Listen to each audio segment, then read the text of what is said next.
All right, so our group was assigned the Sacred Hour article, and so my personal experience in the clinical setting um, was, I had the opportunity to see three cesarean births, which was pretty cool in itself.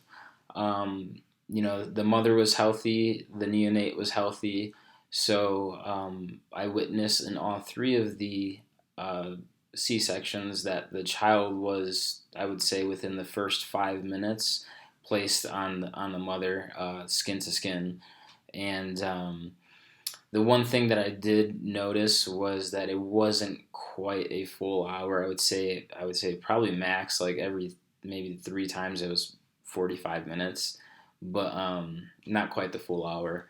What I did get to see was one of the mothers. She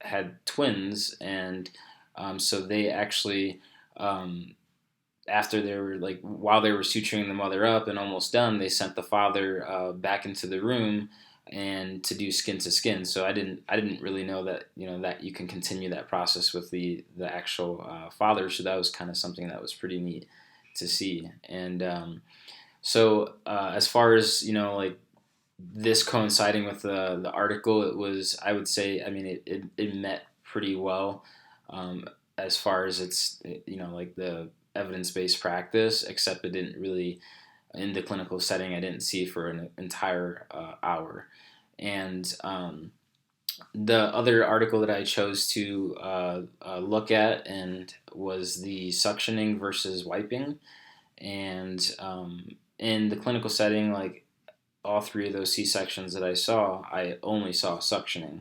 So I really didn't have any, I guess, knowledge or information that wiping was an option, and until we had this activity. So that was kind of interesting to see, and I mean, so the practices that the article talked about, I didn't really see any of them, and didn't really even ask the nurses because I didn't know for myself that it was actually an option. And so yeah, over at UCH, I didn't see any of that. And then um, for implementation of possibly like a new method, I really like the idea of journal clubs and being able to kind of read through and like stay up to date on some of the like new evidence based methods, and I think by doing so that we have the ability to take that knowledge that's evidence based and bring it into the practice setting, and